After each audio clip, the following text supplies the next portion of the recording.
Hey, Kyla, can you hear me? Hi, Delpha. Yes, I can. Cool. Girl, these bios are long as all get out. I'll read them all, I guess. You know? Yeah. I don't necessarily agree, but I'll do it. Yeah, I agree. I knew you would hear me. I was just talking to somebody else about we do this vlogging. It's called Leadership Conversations. And it's Yvette is Black, me Hispanic, and David is white. And he has never heard about, the potential racism there is in vaccination and that process. And like, I had to explain to him that, like, dude, I went to where there were white people getting the vaccine.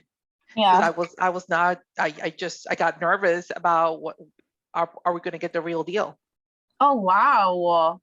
But that's a very Hispanic thing to do. Yeah. Yeah. So it's like, I'm explaining it to him and he's like, what? And Yvette shaking her head, yes. The whole push, give it, like, I know it was met with good will. The whole push of let's give the vaccine first to African Americans and Hispanics. Yeah. But it was not the best idea. I agree. Wow. I was like, what? Why are we the cattle? Like, what the hell? So this is somewhat new information to me. Wow. Yeah, no. Oh, it was not. No. No. Oh, wow, that's something to definitely talk about. Oh yeah, I got my other girlfriend does a podcast. Guys. Yeah. What's crazy is that thought kind of lingers around in your head, but then you're like, no, they wouldn't. No, they wouldn't. How do you know? That, but yeah. But how do you know? They've experimented on people of color before, so how do you know? It's an experimental vaccine. It is not a fully approved vaccine, so how do you know? You're right. And that's my mom was one of those people. Yeah. But who had a bad reaction to it. Yeah, and it's cultural bias. Like you wait, and I waited. Like I'm past the 6 weeks now, and it was like wait the 2 weeks and see what happened, and then wait the 6 weeks and see what happens, and then what else are you waiting? Like, it's very interesting. So my girlfriend actually, she's talking about it in her video cast.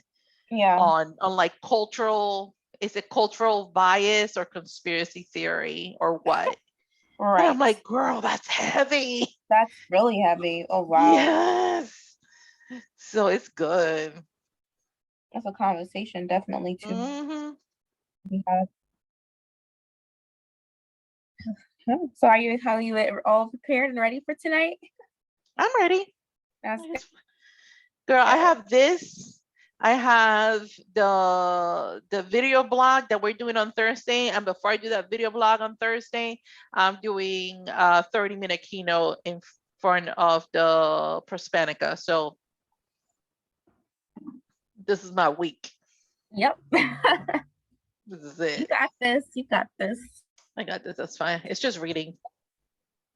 Yeah. And I really appreciate you guys doing this grid and really kind of putting together this flow, because it'll make it so much easier to follow with the flow this way. Like, I literally am going to sit here with a pen and just kind of check off as we're going.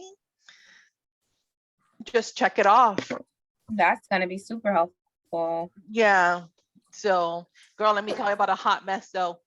So God bless Prospanica, because they hire an like a rapper to do their conference with. Yeah. I don't know if you guys have seen those different rappers that people do for their video stuff, but there's no support. So the support was, here's the help guide. And the poor girl is, she's fantastic. She's a super, super good about the work that she does and everything. But like, she is not, like a professional event manager. She's just the president of the chapter for Prosperity Connecticut.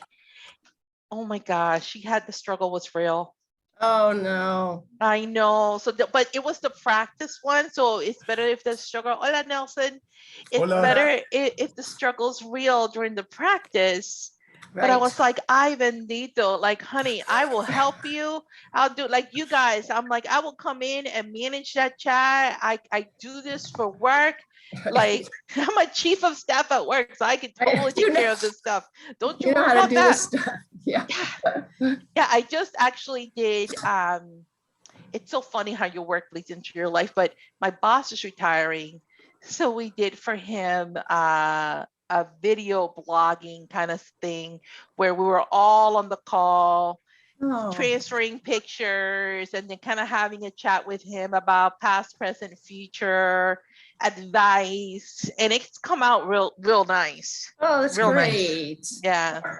We love him to pieces. I wanted to ask you a question. In the very beginning, do you, Kayla Rose, to put up the, hi Noely, to put up the program outline on the screen? Do you want just the agenda? Yeah, that would be good. At the very beginning. Okay. So yeah, okay. I'm thinking like when Barb comes on, let her do full screen, open and welcome. She turns it over to Jay. Jay does his thing, and then Jay hands it to me, and you can put that up, and I'll say, you know what? Welcome everybody. I'm Delpha DeGiacomo, Vice Chair, blah blah blah, and then I'll say, in front of us is the agenda for today. Oh, good. Here are some logistics. Great, perfect. Please use the chat for questions. Blah blah blah. That's great. Kayla Rose, can you do that? Can you share your screen with the program outline once Delpha gets on? Yes, I'm looking for the correct final document right now. Do you want me to email it to you? Yeah, just to make sure I have the right one. Okay, sure. Hi, Noely. How are you? Good, how are you? Good. Yeah, I'm about to put out all your business.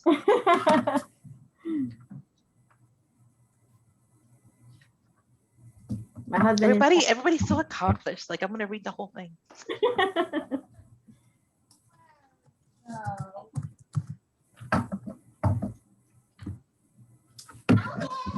Notes.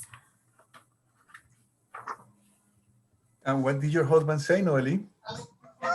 Oh, he's super proud. He's actually, it's funny because I said, you could sit in a room, while this is happening. It's like, no, record it. So I'm gonna have my cell phone record myself, even though it's recorded and it's gonna be shared. But he has some editing to do for a job that we did weeks ago. So he's like, all right, I'll just sit in the living room and I'll just edit, because if not, he'll be in the way. And but he's super proud. He's like so excited. He actually reposted the story with the clip of the image in our business page. So he was so excited. He Nelson, I know you tagged the business the other day and we were in New York. And he's like, oh my God, this is getting, it's getting play. Husbands are wonderful. Oh, yeah. He is. He's super supportive. He really is. I know. He's always, in anything that I do, I belong to this group of, it's called E-Woman Network. And it's all women, and we network. I started in 2019. And then the pandemic hit, so we haven't really met in person. But my sister-in-law got me connected to them. I've met so many people. That's how I became a public officer. So it's really cool. And he's like, whatever you need to do to support, to develop yourself professionally. Nice. So it's really exciting to have that 100% and more support.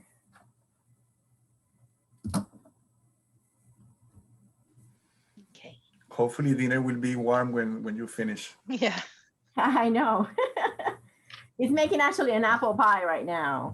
Wow. I know. We bought all these apples at BJ's, and we eat tons of fruit, but the bag is so big. He's like, they're gonna go bad. We gotta make something. So we went to the grocery store and he bought the homemade, not the store-bought dough. And he's like, can you get me a quick recipe so I could make some apple pie? Very nice. I said, sure. So he's being a chef right now. Good, good, good. We just remodeled our kitchen, so we Gotta spent test it out. exactly. We've been working on this since March. Congratulations. Thank you. Yeah, it was I said to my husband, we both said it. So we got married, then the pandemic hit after, and we renovated our kitchen. So if we survive that, I think we'll be okay. That's a lot. It is a lot. Kayla Rose, obviously it wouldn't go down further than the 714. Yeah. Yes, I was just about to ask. Yeah, no, Yeah. perfect. Yeah, just a quick scroll down until the 714 and stay there. I will state that there's a couple of polling questions that we want this to be interactive. So closer to the end, we'll have some polling questions so that we can get the reaction from the audience and get more information so that we can kind of have a different conversation. And Kayla Rose, you're good with the polling questions? You got them uploaded? Yes. Okay. So I made you co-host, so just double check if anything. You should see like the polls at the bottom of the screen. Do you see that? Yep, Okay, yeah. yep. That means- Okay, I got it. Yep, it's ready to go. Not bad, but you're right, it's not fresh. Okay, good. Yep. So, Kayla Rose, we have more than 50 now. Last I checked, well, which was literally 5 minutes ago, I saw 57. Nice. Any word from Barbara? No, I haven't heard anything.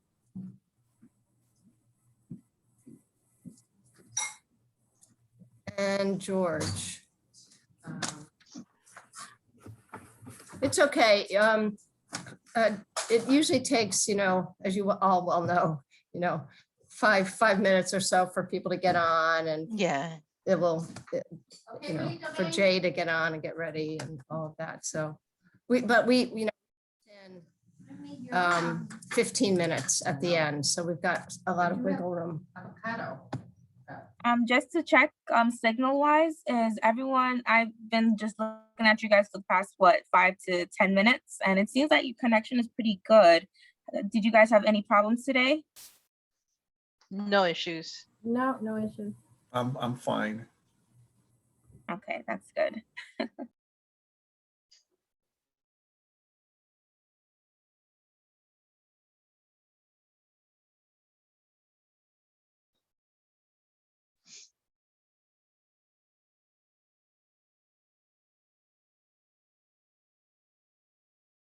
Barbara.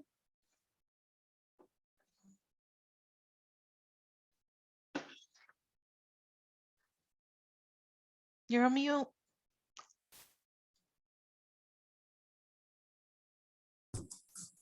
Talking on you. Hi. Hello, I like your colors. thank you. You sound far away. Why do you sound far away? Yes, I was just about to say your sound. My sound, oh, I'm in an office. I don't know what the, Because you usually sound a little louder when we have meetings. I don't know. can you, is there like a sound thing here? Let me see. How about now? Speaker, headphone, can you hear me better? Are you using a speaker or are you using a mic? I'm not using a mic, I'm using just my computer, Okay. audio, which is what I usually use. Mm-hmm. Hey, Abby. Hi. Hi, I'm Abby. Hi, Abby. Nice to meet you all. I, other than to increase the volume, which is what I did, I don't know anything else to do. Abigail, she's her volume is it sounds a bit far. I wonder if there's like we could somewhat fix that within Zoom, or she might need a mic. It sounds okay. It just sounds a bit far. And I'm so sorry. Can you say something, Barbara? Hello, this is Barbara Fernandez. It sounds good. Welcome. I would maybe just Chuck, is there anything like covering your microphone or anything on your laptop, like a paper or folder? Where would my microphone be on my laptop? I mean, is anything like just touching your laptop or like covering anything? No, I am in an office. Yeah. Maybe if I move. No, I feel like it wouldn't have to do with your location. I'm just I'm not sure why that would be happening. I think you sound okay. Maybe could you try and move your laptop a little bit closer to you? Move it a little closer to me. How about Yeah. this? That's a little bit better, yeah. And That's I a mean, lot better. it's a little better, yeah. It's a little better. There's something in the back of, let me see if I can. Yeah, I think that volume is totally okay. And obviously if when you're talking, if folks need to turn up their volume, they can do that themselves depending on what they need. So, but I can hear you. I definitely hear what you're saying about it sounding a little far away, but I think that that's definitely workable. Okay, so this is a little better. I'll Yeah. move it closer to me if that's. Yeah, I think That's a lot better. Yeah. Does that help? Yes. Yeah, sound so far away. You still sound a little far away, but it is better than a lot better. when I first logged on. Oh, okay. It almost sounds like you're in a tunnel. It's got sort of a different kind of sound to it, but Yeah. much better. Do you want? I have a door open. Do you want me to close the door? You think that may help? That may help, yeah. Okay.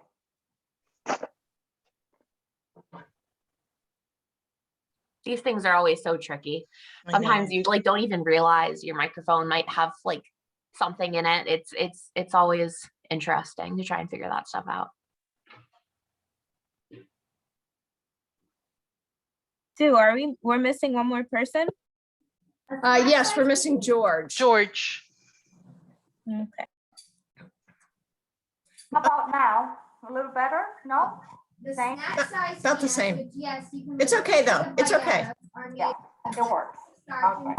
consistency similar to Cheetos. Kayla Rose, do you get the notices to let people in out of the waiting room? Yes, we have 4 people in the waiting room right now, so until I'd wait till 6, don't you think? Yeah, I would wait until 6. Yeah. and then give it like a Yeah. And then Kayla Rose, will you give me the go, like go time? Since you're like the timekeeper. Yeah, yes. I can send it to you in your direct message. Do you have your, I don't know if you have the messages open on the side.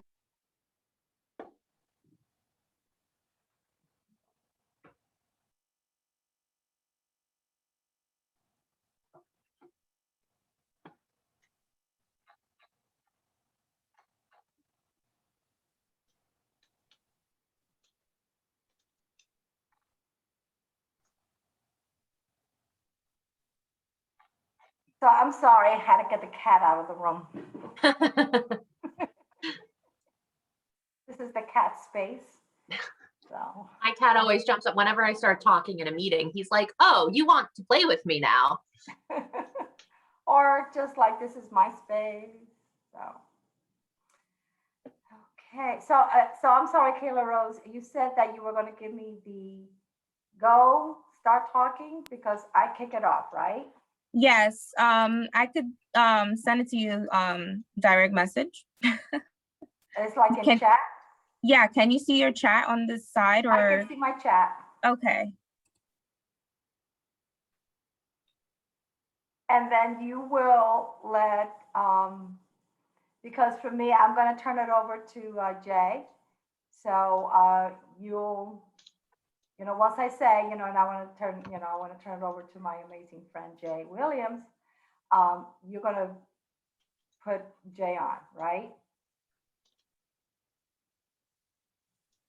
Hi, everyone. Everyone's looking good. Yes. Ooh. I know. It's like you're going to be on TV, kind of. I know. But you know what we should do, like a truth or dare? Okay, stand up and let's see what you've got on. No. Oh, I got good pants on. I'm doing it. Pants on too. I got good pants. No, my Oh, sweatpants are not nice. My camera broke. Oh no. Oh no. That's funny. That should be like a Zoom, like a Zoom meeting thing. Okay, everybody stand up. Let's see what you got. You better give them like notice before, Barbara. Oh, yeah.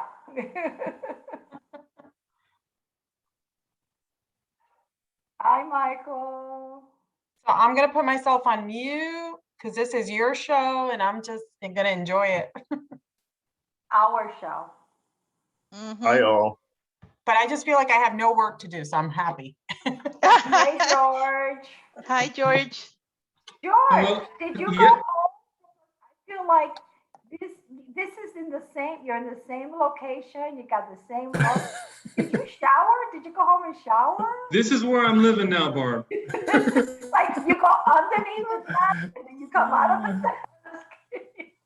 Barb, that looks like your old office at DECD. No, this is George's. No, this is Beatrice's old office.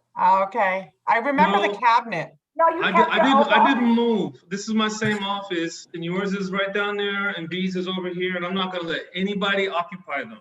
Oh, okay. The ghost of Barbara, the ghost of the bees, the bees. That's what I used to call, when David had a meeting, he will say, is this a 1B meeting or is this a 2B meeting? I can't say anything because he's still my boss, so. So it is. Yeah, it's 6 It's 6 o'clock. If we want to start letting people in, I would, if someone who's kicking it off, just kind of say, we're going to give it a minute or two to let some other people filter in first. That's me. I'm kicking it off. You want to do Should I that, say Barbara? that? That would be great if you could just kind of welcome, say Yes. welcome. We're going to give it a couple minutes for some people to walk in or to get in, and then we'll start. Welcome, everyone. We're going to give everyone just a couple of minutes to join us, and then we will formally get kicked off to our wonderful event this evening. So I'm waiting for Kyla Rose to kind of give me the go-to sign. See all of my beautiful friends joining us.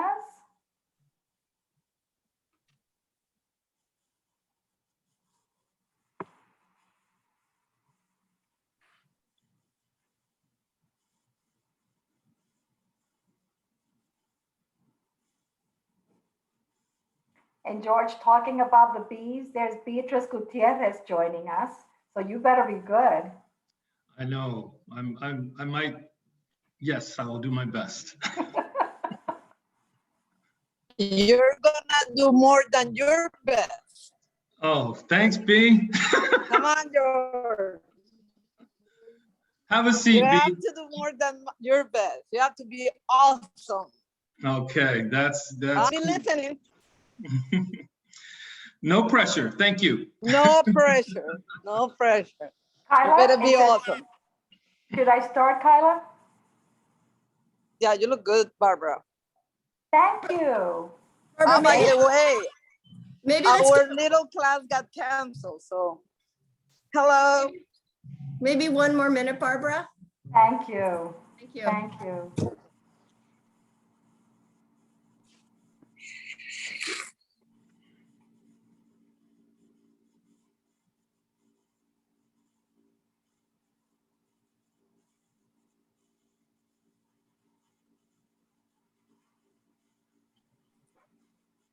I think this would work now, Barbara, if it works for you. Certainly. Well, good evening, everyone, and welcome to our program today, which is Open for Business, Abierto, the importance and power of Latino-owned businesses. My name is Barbara Fernandez, and it is a great honor to be the chair of the Latino Endowment Fund, which is a fund of the Hartford Foundation for Public Giving. The Latino Endowment Fund is a giving circle that works to address the challenges of the Latino community and the organizations that serve it. For those of you who are not a member of this fund, I urge you to please join me in this noble endeavor. We are going to put a link in the chat so that you can join us, and we'll try to make it easy for you. The most important thing that I want to say to you as we kick off is that we are starting our 21 season focusing on small businesses, because we know that small businesses are going to lead our economic recovery back from the COVID-19 devastation. And the Latino small businesses are going to be a very important part of that recovery. In February of 2020, Stanford, the University of Stanford, published a report showing that in 10 years, Latino small businesses grew by 34% versus 1% for other businesses. Latino small businesses were, in fact, the fastest growing business segment in the United States. And it provided the United States economy with over $500 billion in annual sales. Unfortunately, then came COVID-19, and our small businesses were devastated, as so many were across the nation, but particularly in Connecticut. We saw such devastation that in May of this year, the Hispanic Federation published another study, and it showed that 86% of the Latino small businesses reported significant negative impacts on their businesses as a result of COVID-19. The other thing is, though no numbers have been published, we know that Latinos in general did not participate as well as white-owned businesses in the PPP program. And by December of 2020, only 6.7% of Latino-owned businesses reported that they were profitable. But tonight, we're not going to dwell on that. Tonight is a night for us to reflect, review, and rebuild. And we're going to do that with an amazing group of individuals who are our panelists. And I want to leave you by saying that Latinos small businesses are open for business. And they are going to do what Latinos have always done when faced with adversity. They're going to go para adelante. They're going to go forward. And with that, I want to turn it over to my amazing friend, longtime supporter, Mr. Jay Williams, the president of the Hartford Foundation for Public Giving. Jay, it's a pleasure to see you again.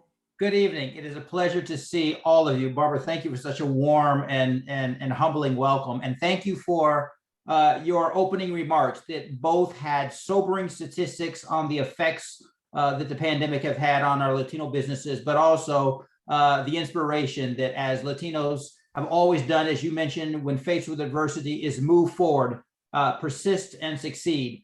I am just so pleased. We are so pleased on behalf of the Hartford Foundation, the staff, Sue Dana, who is currently leaving our giving circle, and all of the staff of the Hartford Foundation. We are so exceptionally excited that you're here. And I want to thank Barbara and Delpha for their leadership of the Latino Endowment Fund during this period, and thank our speakers for being such key business leaders in our region, specifically as it relates to Latino-owned businesses that are the lifeblood of so many neighborhoods in our community, but so many communities across the region.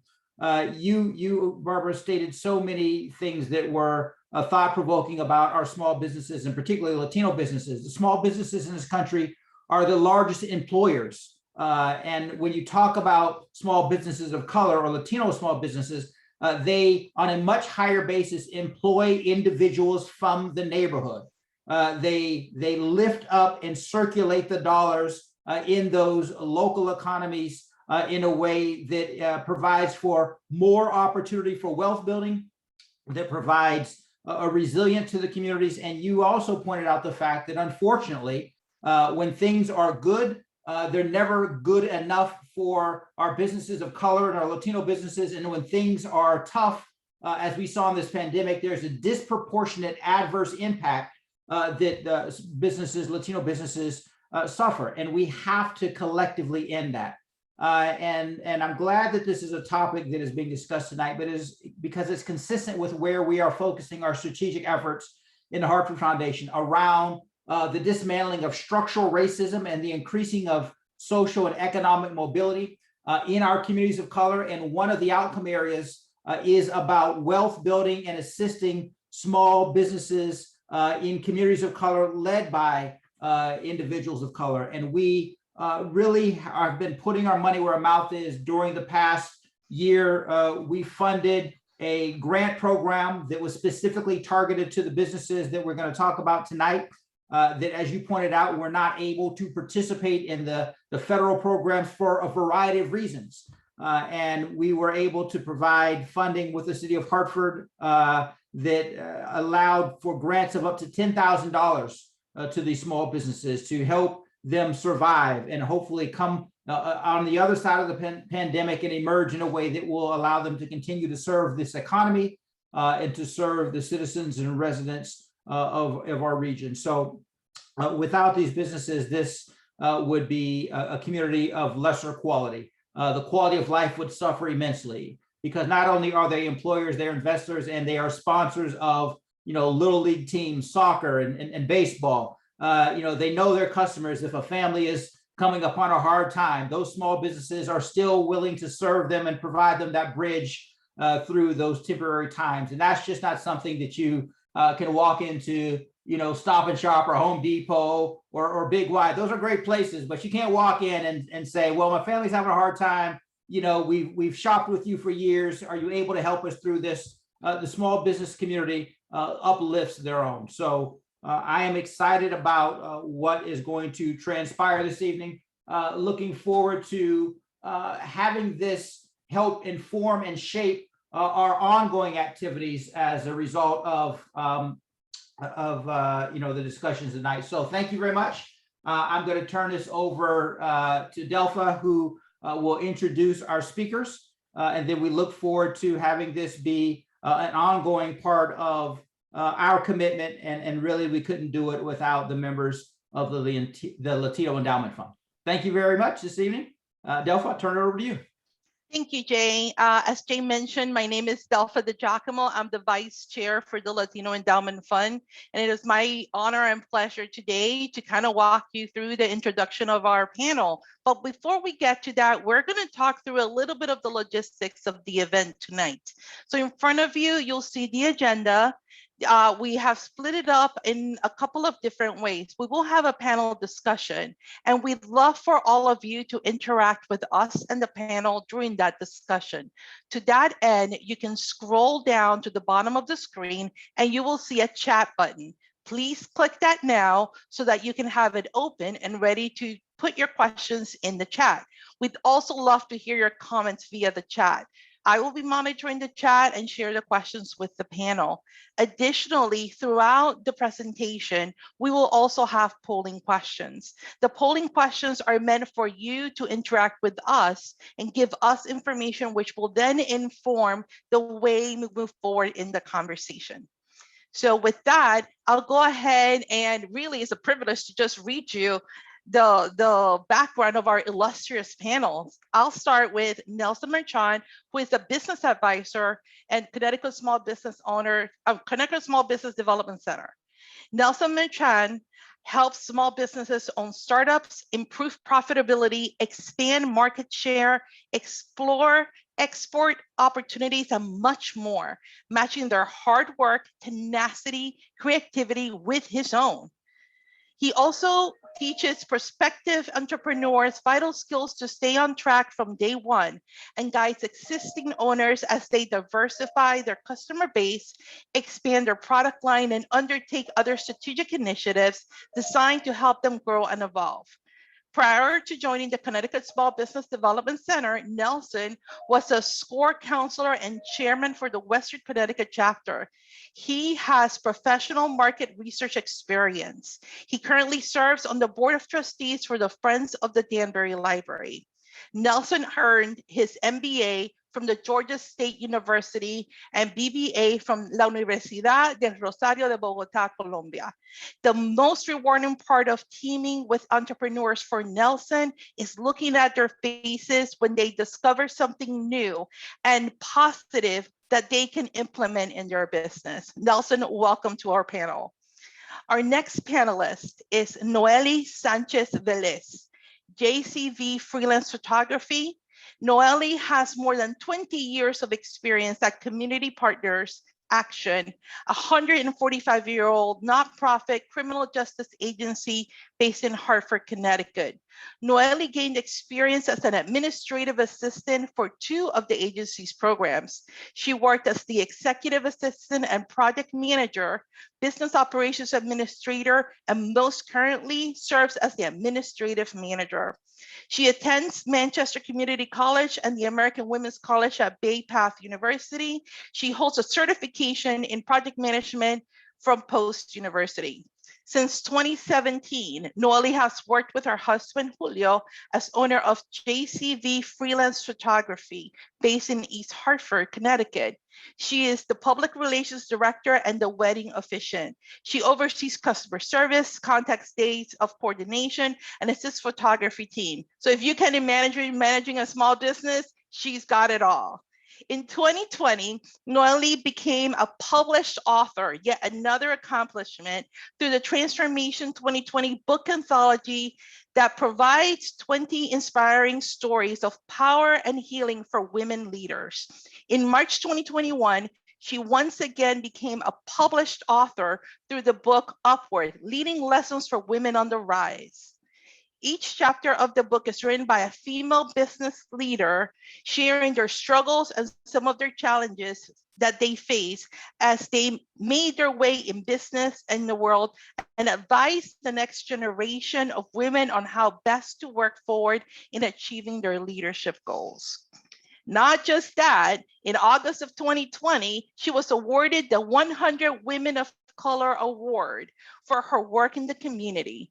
She and her husband have volunteered their time with their Connecticut Department of Children's and Family as photographers for the National Adoption Day since 2017 and for DCF's Heart Gallery of America, capturing the individuality and dignity of children living in foster care in an effort to raise public awareness about their needs.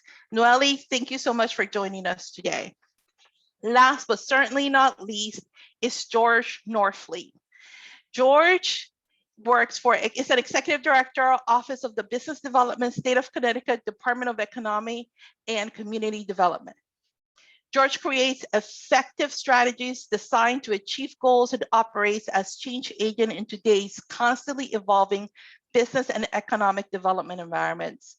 He has a broad background in the media and marketing and is a proven leader with the expertise on developing new businesses, fostering relationships with partners, implementing innovation, and delivering results that drive targeted metrics, lean operations, capital investments, and job creation. Currently, George serves as the executive director of the Office of Business Community Development for Connecticut Department of Economic and Community Development, where he leads all of the office's programs, staff and operations, and focuses on state resources, business retention, and recruitment. Earlier, he worked in a feature film and television on production helmed by many of the industry's A-list directors and producers, including Spike Lee, Ishmael Merchant, and James Ivory, Jonathan Demme, Oprah Winfrey, Neil Jordan, Dick Wolf, and others. He began his career advertising with Saatchi & Saatchi. I hope I said that right. George holds a bachelor's from Florida State University. He serves on several boards of directors, including the Association of Film Commissioners International Task Force Committee, the Council of Motion Picture Theatrical Unions, and Connecticut Public Broadcasting Network, where he sits on the governance and finance committees and chairs the audit committee. Thank you, George, and welcome to our panel. And with all of that, I'm going to hand it over to Barbara so that she can begin the panel discussion. Thank you so much, Delpha. And it's appropriate that George was the last person to be introduced because he's going to be the first person that I'm going to be speaking with. And so from George, we want to get the state perspective on what happened with small businesses, and particularly with Hispanic small businesses. So George, I have a couple of questions for you, and I just want to start to find out if you can share with all of us any data on the effects of the COVID-19 pandemic on the greater Hartford business community, focusing on small business community. That would be wonderful. And particularly the Hispanic small businesses. Can you share that with us, please?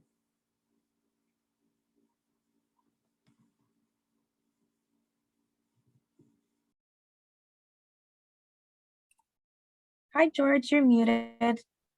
And now I am unmuted. Okay, thank you very much. Thanks, Barb. To give you just a very little bit of statistics that was shared with us, we know that many Hispanic businesses were adversely affected due to COVID, and many of them are having had a very difficult time dealing with just the reality of the situation on the street. All businesses were impacted negatively, but certainly, Hispanic businesses were very much so in Hartford, given the fact that most of them are small businesses, things along the lines of markets, barbershops, hair salons, nail salons, restaurants, things like this, and they were very hard hit. Restaurants on places like Park Street, don't have parking lots, ready access to provide curbside service or really even enough sidewalk space to put out tables. And many of them were cash businesses and didn't sell online, and they didn't deliver. So the percentages are not good. Most of them are, reporting something around the 20% or 30% down in their efforts right now. And the majority of them closed, something around 60 to 70% of those businesses that we know of here in the Hartford area actually, have closed. So that makes a huge challenge and a race that the state really needs to, everyone, from a government standpoint, needs to really run fast to try to do what we need to do to right the situation and recognize the special situation that exists in communities of color and the Hispanic community, as we're speaking of in particular right now. I think it would be fair to say that it would take most businesses in underserved communities a significant amount of time to recover losses from this period, which isn't completely even over yet. And these businesses will need to support, stabilize, and move forward. So let me just stop there because I know you probably have another couple of other questions you wanted to ask. Yes, I just want to go back to one of the things that Jane mentioned is that these small businesses, one of the things is that they hire individuals who live in the community, right? So when you walk on Park Street, you purchase goods and services there. Most of the people who work there live there in that community. Do you think that, how has that impacted that workforce, from your perspective? Well, you're right, Barb. In the neighborhood, that's a double whammy because you have the businesses that are providing, capital and lifeblood, so to speak, from a monetary standpoint to the neighborhood or to that community. And when the businesses start to fail, then people aren't earning an income, which then impacts their ability to pay their rent or their mortgage or their car note or whatever loans that they might have personally as individuals. So it is definitely, it's a double whammy, Now, I know that the state did a lot of things to help small businesses, but as you look back on the programs that the state implemented and the data that came from those and your own experiences, right? Having to look at, businesses coming in for assistance.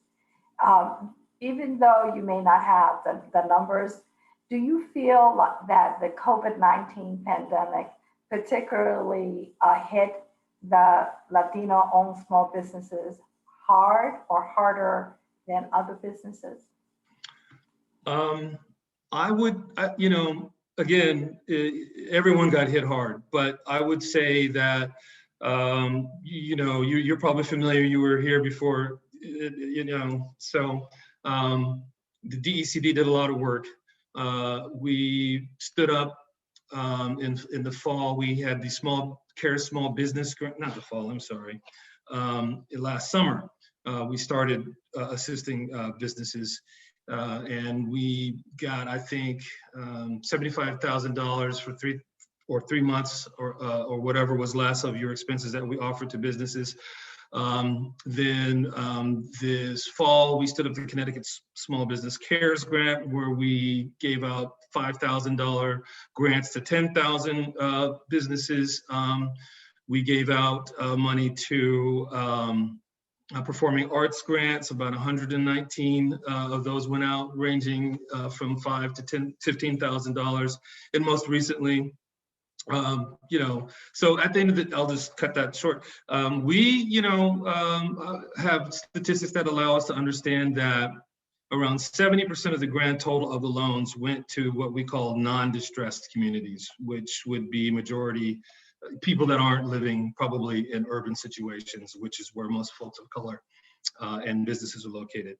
Out of that, so you do the math, 30% were located in those types of business, in those types of communities, and approximately 60% of those 30% that were in distressed communities identified themselves as either women, minority, veterans, or disabled. And that's as far down as we can actually parse here. But that gives you a sense of the unbalance that's out there. Thank you so much, George, for your perspective. And so now I just want to turn over to Nelson and get Nelson's perspective on this. Nelson worked for the state SBDC, and so he, you know, is one of the soldiers in the streets, and so he knows real time, real life, what is happening to our Latino small businesses. So just want to turn over to Nelson and kind of share his perspective. And, you know, once again, I want to ask you, you know, what I asked George, if you have data on how COVID-19 affected small businesses, and particularly how it affected Latino-owned small businesses. Barbara, thank you so much. I want to thank you. Thanks the board and also the staff of the Latino Endowment Fund for the contribution to our community. You are helping our communities to grow stronger. I just want to share a few numbers with you. Hartford happens to be the 4th largest city in Connecticut with a population of about 126,000 people. If you include the population for the county, we're almost talking about 1 million. The number 1 city is Bridgeport with 144,000, and then New Haven and Stamford follows. Hispanics here in Hartford are about 44.3% of the total population. So we are talking about a population of about 55,000 people in Hartford. So that's an important number. And it's related to also the number of businesses that are in the city. A number that is concerning, percentage of persons in poverty. This is 28%, that's before COVID. And the median household income is about 36,000. All data, you know, from a good number of years ago indicated that there were about 7,800 firms in Hartford, and about 55% of them were minority-owned firms, which is about 4,000 companies. Over the past few years, we have seen a steady increase in business advising with Hispanic-owned businesses. I'm talking about the advising that the SBDC is providing here in Connecticut. From 2019 to 2021, we saw an increase of 156% in terms of the number of Hispanic-owned businesses that are getting assistance from us and that are based in Hartford. This is a significant increase, but of course there is a lot to do and to continue growing. and I like to talk about a survey that we did from December 1st of last year to January 4th of 2021. We wanted to determine the impact of the pandemic on small business operations. So we have about 702 small businesses who responded. These are businesses here in Connecticut. And one of the survey asked individuals if they were minority-owned businesses. 42% of them were. So it's an important number. Minority-owned businesses and Hispanic-owned businesses are growing in not only in Hartford, but in Connecticut. 71% of the minority-owned businesses were women-owned businesses. And the percentage for that number was only 41 for non-minority. So I can see that every day when I see more and more Hispanic women are starting businesses, and I just love it. And I think that we have to celebrate that more and more women in Hartford and Connecticut are making the decision to start businesses.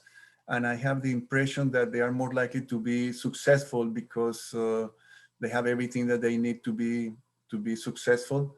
And ego is not something that they have.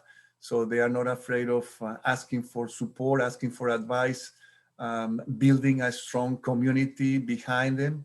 And so I celebrate and I welcome all the women who have made the decision and all those who will make the decision to start a business.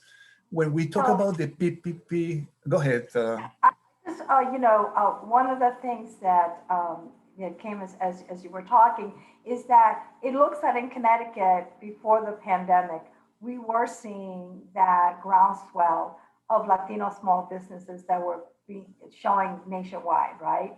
We were seeing that group of businesses, starting with younger people because the Latino population tends to be younger. So they were being started by younger people. The percentage increase was significantly larger. But then, we were hit with COVID-19. And the question I have for you is, what are some of the things that you saw that may have impacted those Latino small businesses, with COVID-19? And what are some of the things that you learned from that experience? Well, something that I have learned is that people who have had the experience throughout the years, nowadays they found an opportunity to start a business. So I see a significant number of Hispanics who are making the decision to start businesses, and that is very refreshing. Some of them have, education. Some of them don't have education, but it doesn't matter, as long as they have a concept that is solid, and they have good ideas and the experience to run a successful business. That is just what we need to move forward and to build our community. So I just want to go back to the study, and something that we noticed is that minority-owned businesses, including Hispanics, they were not as actively applying and getting the PPP, which is the program from the SBA, the first round. So in fact, 44% of minority-owned businesses received the first round of PPP, and that's against the non-minority, which was 65%. So that's a concern for us, that minority-owned businesses and Latino business owners are not taking advantage of all the programs, and there are many reasons why. And I know that we are here to change that. But when we talk about confidence, we see that minority owners, including Latinos, they feel that 47% of them, they feel that they will be okay. They're going to be profitable in the next 12 months. The percentage for non-minorities was 26%. So this is interesting that Latinos and minorities, they see the world a little bit different, and they feel that we're going to be okay, even though we have suffered a lot. I remember talking to a woman, and she said, Nelson, our food is so delicious. I prepare all these dishes from my country. She was a Latina, but people are not coming back. So that was concerning to me. How come she has this great food, but people are not coming back? So we tried the food, And one of the questions was, what do you really want to do in the next year, in the next 5 years? And that was my only question, because it's an important question. And the next day, she sent me an email and said, Nelson, this is not for us. I'm closing my business. So sometimes businesses that were not doing okay, that they didn't have a good product or service, they don't have an option but to close. And there are some other businesses that have had the formula right from the beginning, and they did okay. And in some cases, they did extremely fine. And so we go back to the basics, how is your business performing before COVID? And what are the chances that that behavior is going to help you to survive? And we haven't finished, we are starting at a different stage, and we have to be aware that that we have to give our best. It cannot be back to normal because it won't be back to normal. Yes, let's hope we don't go back to normal, because normal wasn't that good. we have to make it better. Thank you so much, Nelson. And now Barbara, do you see the question in the chat? I just want you to take a look from Wanda. Question in the chat for the two speakers. What did you learn about how to reach out and engage the Latinx community about the assistance programs available to them? What would you do the same? What would you do differently? What needs to change? Well, yes, I did see it. And what I like to do is in our segment where we have the panel discussion, I like to address some of those questions because I think that that will be an opportunity also to engage Noely. So now I just want to turn over to Noely, which is someone that is living what George Norfleet and Nelson Manchin talked about. She's not only an accomplished individual, but one of those resilient Latino business owners. Because it's interesting that Nelson said that things may not be that good, but 47% of those businesses said they have the confidence that things are going to get better. So I just like to turn over to you, Noely, and thank you so much for being here. And I just like to find out from your business, what are some of the challenges that your business faced when COVID-19, hit your business?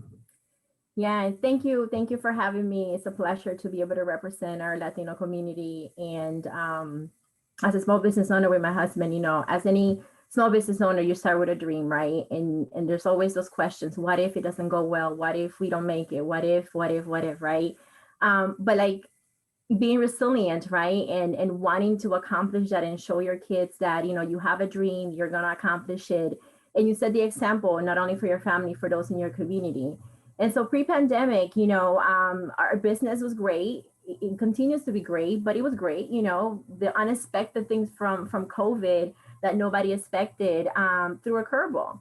And so you have to now start thinking, am I doing enough? Am I going to be able to do enough to get my business to continue to grow? And sometimes, you start thinking or doubting yourself, am I putting the pricing correct? Do I change different things about how I'm reaching out to my customers? But, it makes you think about not devaluing what your services are, right? And as a small business, you take pride, and you mentioned the confidence, right? That we have as individuals, as Latinos, that, we're going to make it happen. No matter what, we're going to make it happen. And so, our business is mostly word of mouth. We really don't advertise in big billboards. We don't have, fancy advertisements in magazines. We really are a small business in the community. Word of mouth has worked so great for us because our customers see the value of what we offer, and they talk to their family, they talk to somebody else. And hey, our business is photography. So, people love to show off their beautiful pictures. I don't know if you guys could see in the back of me, we have our gallery of pictures. And, you know, a lot of our families and people that we work with want to show off the different milestones of families that they have accomplished in their family. And so to a testament, you know, we had to kind of rethink how we were doing things. We had to rethink, just like everybody else, how we were going to make our business continue to strive through the pandemic.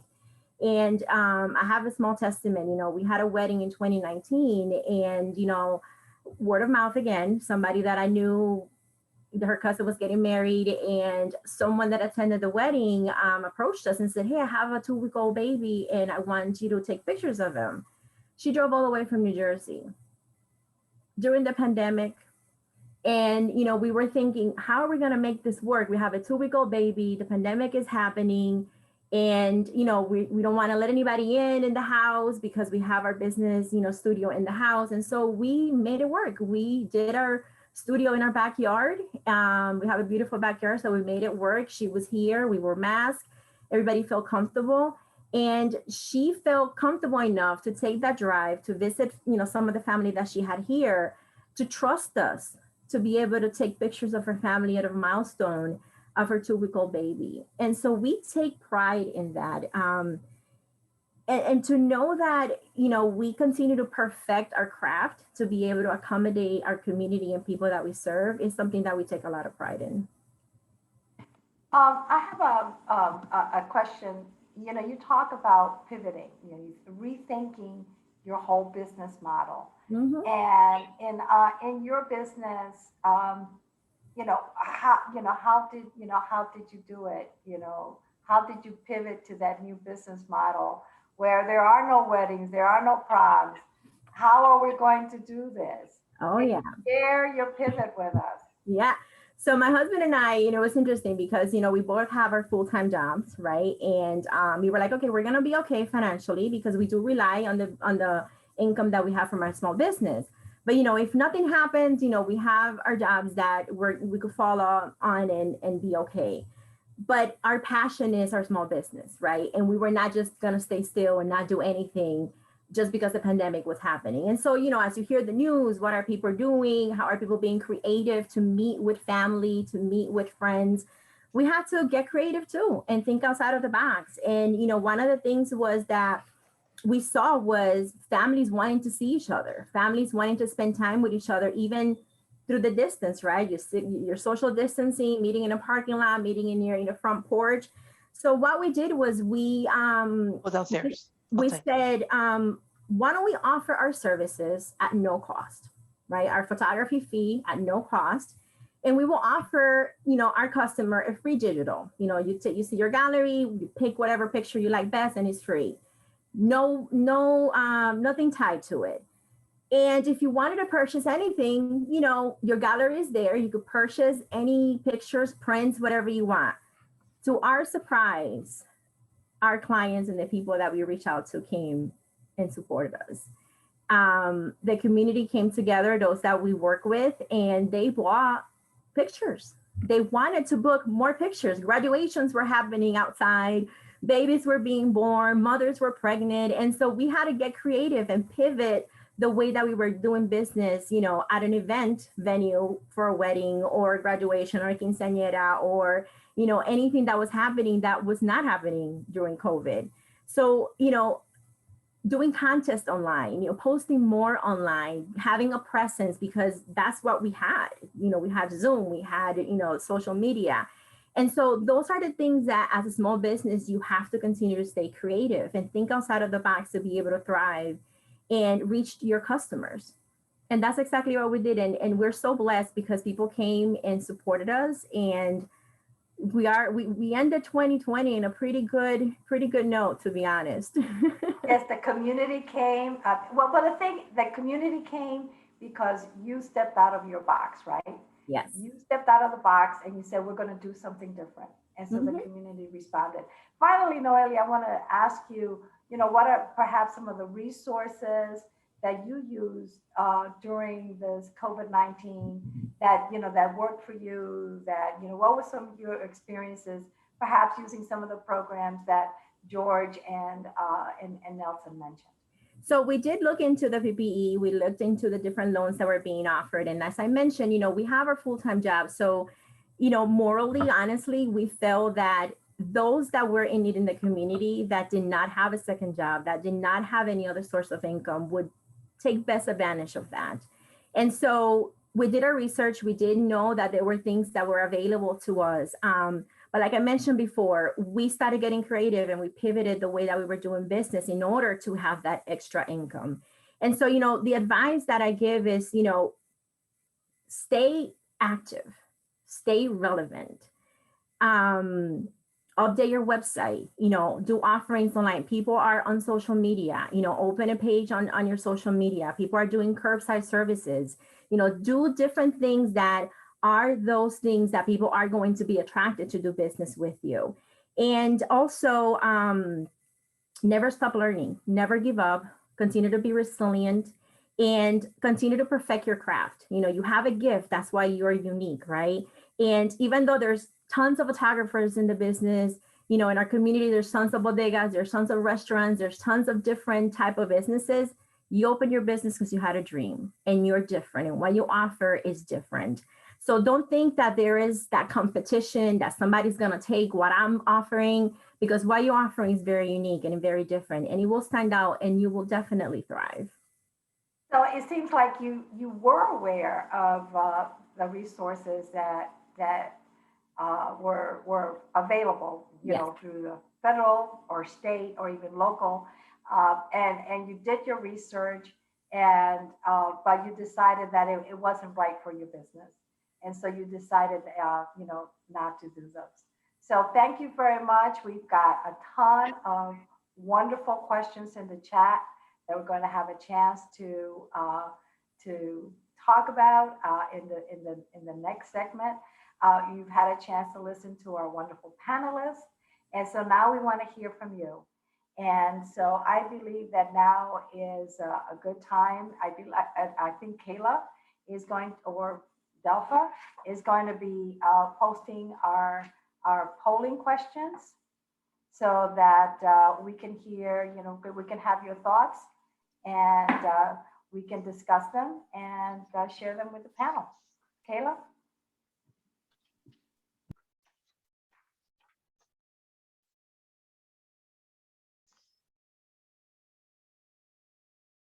The first polling question: how often did you interact, use the informational and financial resources available during COVID-19?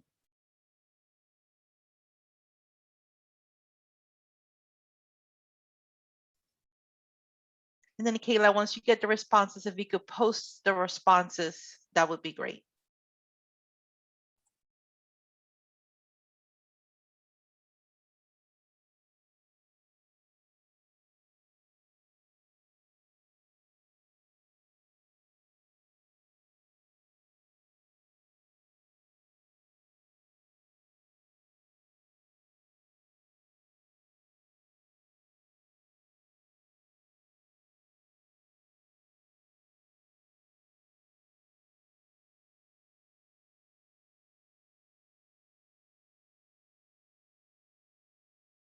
We're waiting for a couple more people to provide their answers, and then we'll post the response.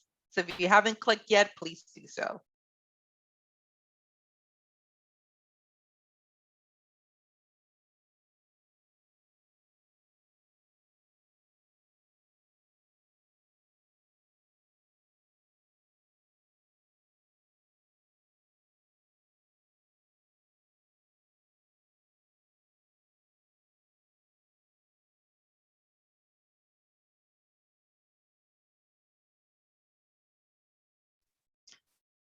Yeah, so you can see a lot of people, not at all. And second is they used the information but didn't request financial aid. So we'll keep that in mind for a second, but let's post a second question and let's see what we get there.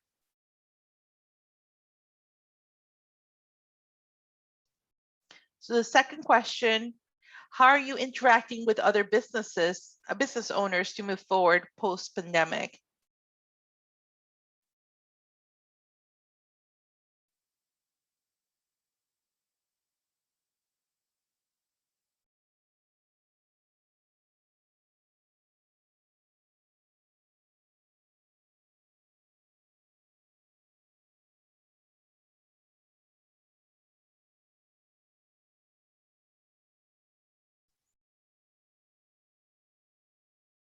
All right, we'll give it a couple more seconds for people to provide their answers, and then we'll post the responses.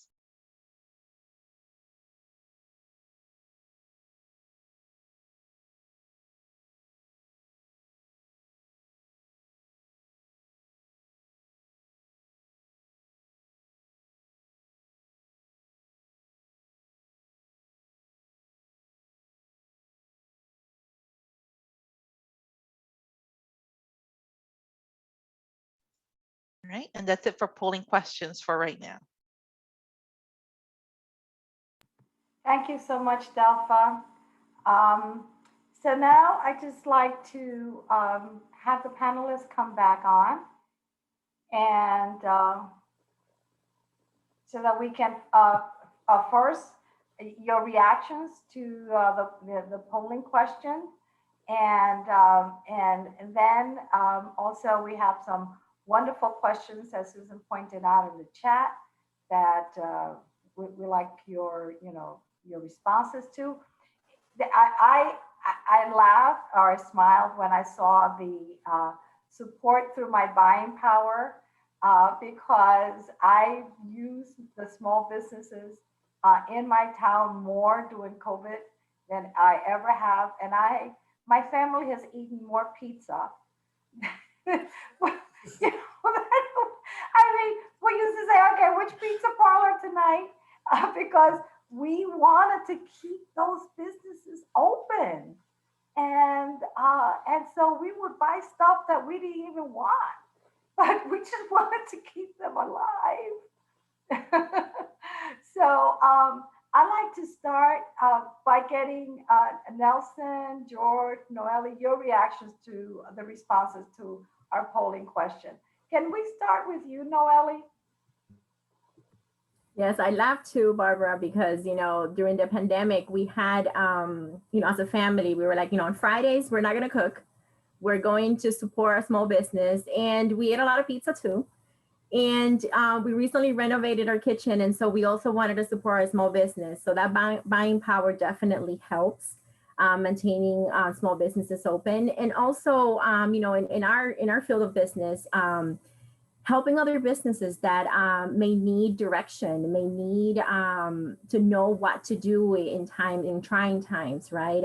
Any referrals, you know, anywhere we go, we have our business cards and we leave them, whether it's at a restaurant, whether it's at a board, and we talk about who we are. You know, we are our own advertisement, right? And who better than to do it than yourselves? And so, you know, talking to other people and, you know, referring yourself, but also if you know of another small business in the community, hey, I know someone, and it has such power. And like I mentioned when I talked earlier, you know, word of mouth is very powerful. And so understanding that you have that power, it helps the community tremendously. Thank you so much, Noely. Now, George and Nelson, I know you ate a lot of pizza. You live in Hartford. But I want to ask you, were you surprised? The first poll showed that maybe it's because our sample of the people that are participating in the Zoom may not be small businesses. So that's why they didn't participate in the small business you know, assistance. As you look at this poll, do you think, even though it may not be business owners, is that typical of what you see as you work with businesses? Well, I'll go first, Nelson, if that's okay. I think it was confirming to see, on the one hand, how many people weren't aware about what was out there, which again is sad, but confirming of the fact that, you know, we need to do a better job of getting that information out there. And Noely mentioning, which is great, that word of mouth, you know, that's strong and that's good, but, you know, I actually have a degree in communications from a million years ago, and that's not the most effective way to get information to a large group of people. So I think that what we're hearing is that we need to find a better way to get the word out there than what we're doing right now. And we understand that, you know, using technology was sort of a force multiplier so to speak. But then again, as I said earlier, a lot of folks weren't online. Their businesses weren't online, et cetera. So even though we, here at DECD, when we were offering these programs, we were trying to get the word out. We mainly leveraged electronic means. We had Zooms, just like this one, with hundreds of people on them, where we were trying to coach people through what the application was going to be. And we did that, in Spanish as well, separate, but it's really confirming to see that we need to do a much better job of getting the fact that these programs are out there and communicating the details about them to folks, because that's part of what's driving the numbers when we see such low participation in these programs as well. So let me just stop there and turn it over to Nelson. Thank you, George.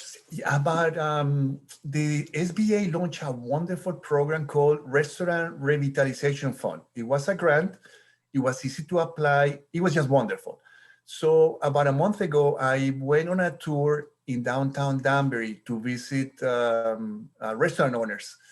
And it was just, I felt sad. I really felt sad because none of them knew about this program. And it's unreal. So I said, please go to this website, please talk to your accountant. I don't want you to apply tomorrow, Sunday, you have to apply today. That was the urgency because, money goes quickly, and if we apply quickly, maybe we get lucky. So that was my first experience, and I hope that Wanda, starts getting answers to her questions.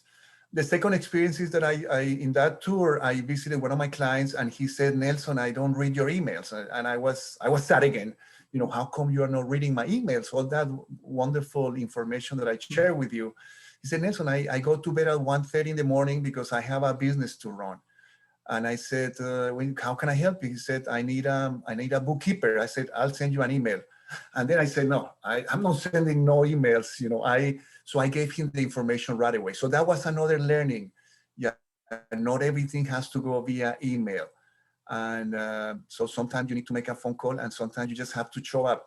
So the outreach is different. So it can be a little bit more expensive, but we need to do the outreach. So that's important. We visited another client. Go ahead.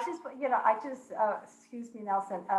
I do want to get to Wanda's question, and so because I like all of you to kind of respond to it, which is, but her question is really for Nelson and George, but Noely can also respond. And her question is, what did you learn about how to reach out? And Nelson, you spoke, reach out and engage the Latino community about the assistance programs available to them. And what would you do the same if this happens? And what would you do differently? And more importantly, what needs to change? And you both spoke a little bit about that, but I'd like you to just respond, especially to what needs to change. Well, I think that what we saw that was successful, as Noely was saying, was that word of mouth, people actually, utilizing more of an ambassador type of a situation where people are going from business to business to let folks know what is happening, what's available out there. But even then, I think, there needs to be maybe a different way in terms of how we offer programming, in terms of maybe staggering the programming, because as Nelson was mentioning, and I can tell you, when we did our grant program, we only had it open online, and that was online for about 48 hours because we knew we wanted to give 10,000 grants away. We got 18,000 applicants, and it was like, okay, we need to kind of shut it down here. And that's terrible because there's so many people that never even had the opportunity. By the time they found out we were doing it, it was closed. So there needs to be perhaps a different way that we offer programs, and definitely account for, getting to people individually as opposed to trying to do it, through a force multiplier online or leveraging technology to that extent. Mm-hmm.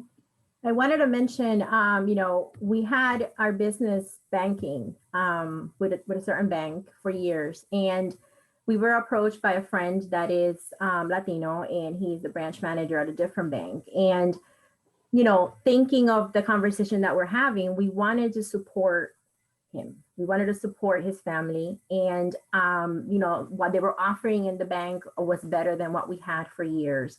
And we made the switch, no questions asked. And he was so he has so much information and so much to provide to us as a small business. So why I'm saying this is, seek for those businesses, banks, financial institutions, people that you may know in the community that have those connections to be able to walk you through, things that are available. As a small business, there's so many things that could overwhelm you, so many forms. You have to file taxes, you have to have everything in order. But if you have a bookkeeper, you have someone in a bank that represents you as a business, it makes it so much easier when things like this come up that you are in need.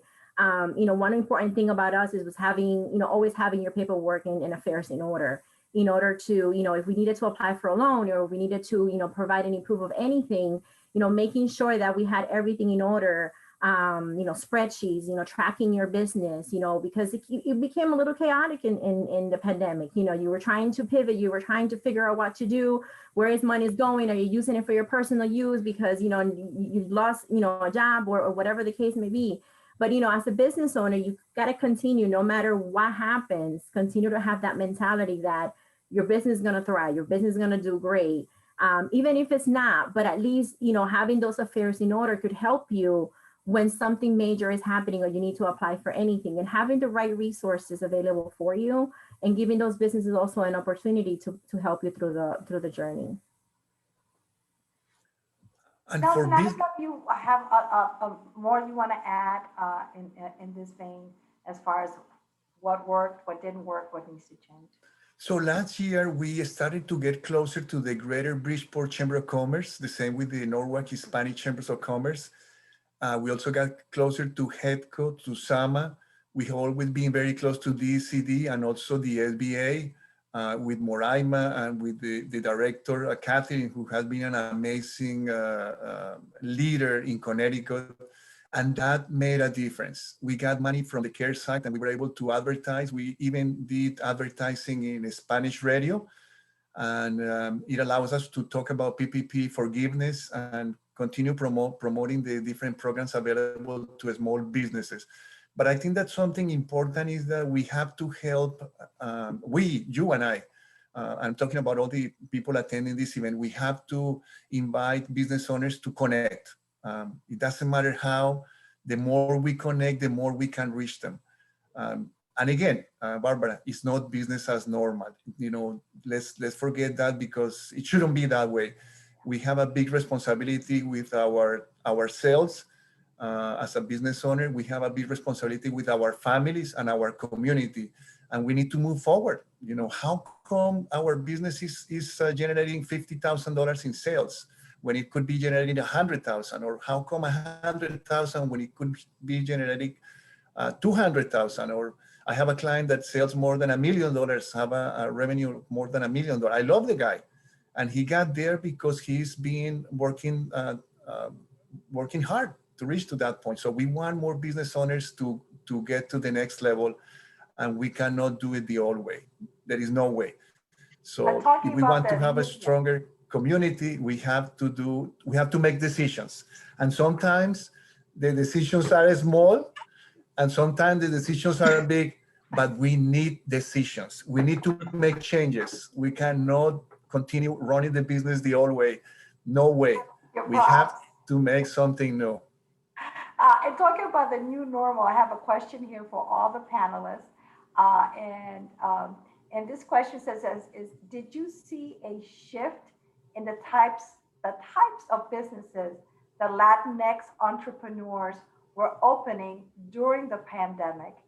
And are they sustainable as we get to what we call the new normal?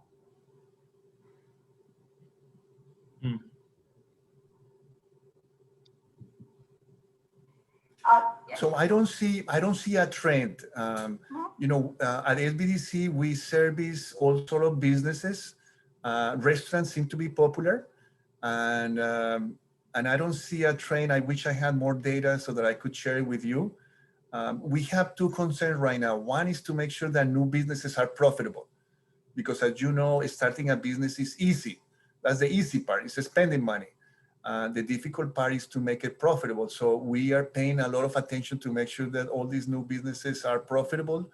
And the second part is our old customers. You know, we want them to grow. I visited a client yesterday and he said, Nelson, you know, I'm not good with Facebook and social media. So it's one person at a time, it's one family at a time, it's one business at a time. So we will make sure, I'll make sure that he becomes comfortable with social media, because we need that business. A family depends on that business.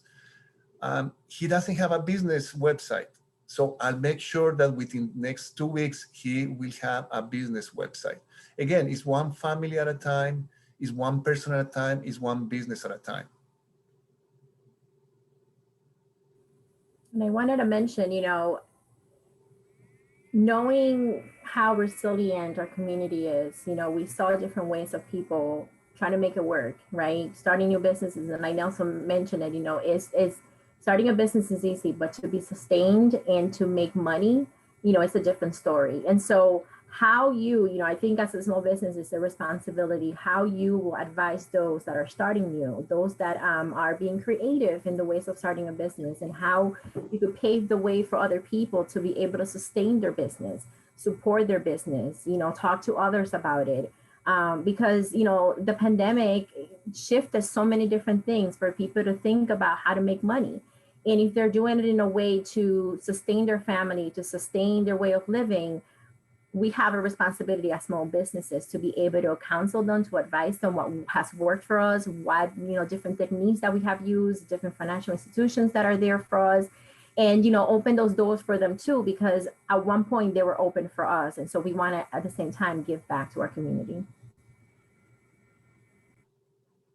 Thank you. I was also thinking about, you know, that as a community, we like that personal interaction, and a lot of our businesses are based on personal interactions. Noely, you know, your own business, when you pivoted, you know, you opened up to the community, you know, opened up to you. But also, this new generation of entrepreneurs are very tech savvy, and you know, they're the ones that are really working on that, what, you know, Delpha calls the new economy. And you know, that's a group of people that are coming up, and that talk about resiliency and sustainability. And so as we start winding down the panel, I'd just like to ask the three of you to you know, reflect and, you know, talk about the Latino small businesses, and moving forward, you know, what's going to help in the resiliency. I just want to add one thing, a little plug from the Latino Endowment Fund, is that we wanted to put together a program. We did put together a program to help Latino small restaurants, Nelson, because we knew that people were not getting out there. And we put together the program. We actually lined up a person to do this. And then the SBA ran out of money in 10 days. And so we didn't even have a chance to look, but we're not going to stop. We're going to keep moving forward, because we want to make sure that our businesses are positioned for resiliency and for growth. So I just want to end the panel by having each of you talk about resiliency and what you see for the future for Latino small businesses. Well, Barb, I think you nailed it on the head. You know, resiliency equals, you know, adaptation, you know, and which would get you to growing. I think that it's an old adage, but, you know, a pound of prevention, what is it? I can't remember, you know, a small amount of prevention is worth a pound of cure. So if folks are cognizant of what we've just gone through and what we're going through, and have that affect how they're doing business today, in terms of how Noely was saying, you know, be prepared, you know, have your books done, maintain relationships with your banker, explore new technology and things of that nature, so that going forward, regardless of whether or not we ever have anything like this happen again, you will be in a better place to do business and to react no matter what it is. And you will also be in a position that you can be proactive in terms of the decisions that you make to grow your business on your own. And when you're at that level, then you're pretty much well immunized from both a business standpoint. I'm not even going to use the pun that's waiting there for me to say, but you know, you can go forward and be successful. So. Yeah, I think that having the technology is key.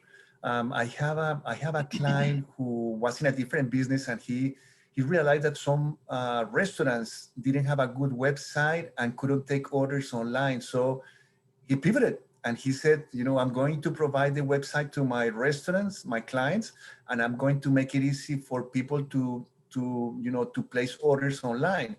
So I love that. You know, this client happens to be Latino, and he targeted Latino-owned restaurants, and he's doing quite well. So it's an option because we need the technology. And I think that it's important for business owners to have a good team. And not a good team, it has to be an amazing team. I cannot believe that they don't have a good accountant, or they don't have a good tax professional, or they don't have a good social media person. This is unreal, you know. George mentioned about the ECD program that was launched. I remember one that was launched on a Friday at 6 o'clock. The governor announced the program. So I sent an email to my clients and said, you know, you need to apply now. Within 1 hour, one of my clients had already applied. Why? Because she had access to all the statement, the financial statement. She could do it that quickly. And we should all be, not necessarily in 1 hour, but we should all be prepared to upload the documents quickly. But most of our business owners are not prepared for that. And, you know, but we need to learn. And the other part has to do with networking. You know, we cannot hide behind the cash register in a business. We need to network with other business owners. We need to see what's happening in the city, the state. I invite business owners to sign up for our newsletter, which is free.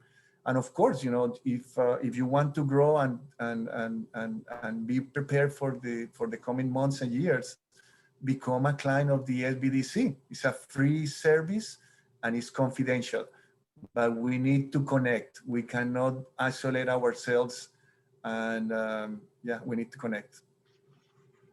And we are, by the way, going to be sending everyone here a one-page resource guide that does include SBA and SBDC, the SBDC website, so that you can connect with Nelson and all of his amazing colleagues. So I just want to wrap up and thank the panel very much for your insight and your knowledge and just your wonderful energy in helping Latino small businesses in Connecticut, you know, grow and prosper so that our state can grow and prosper. So now I want to turn it over to my colleague, Delpha, and who is going to wrap up the program for us. Thank you, Barbara. We have one final polling question that is going to help us in pushing this conversation to the next level. So Kyla, if you could post a polling question. So what other topics related to business ownership and entrepreneurial work would you like to be involved in? This is going to help us prepare future programming and interactions.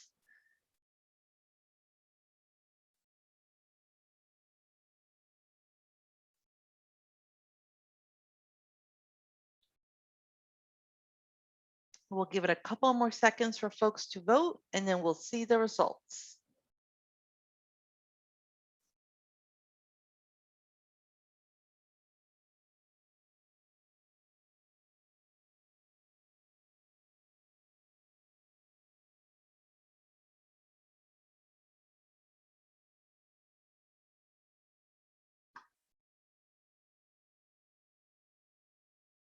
All right, so heavy on all of the above. So we'll take note of that and start putting some programming together. And with that, we wanted to thank you as part of the LEF community. Thank you for being here with us. Thank you for your partnership.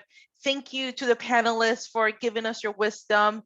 For the audience, thank you for lending us your ear and your savviness, your questions, and your interaction. We look forward to continuing this dialogue. Estamos abiertos already, and we're going to move forward after the pandemic and onward. So thank you very much. We'll catch you next time. Buenas noches. Buenas Buenas noches. noches. Please join LEF, join the cause. Yes, join LEF. It's a great organization. Yes, thank you, everyone. Good night. Thank you, George, night. Nelson, and Noely. Thank you. Buenas noches. Buenas noches. Buenas Bye. noches. Buenas noches.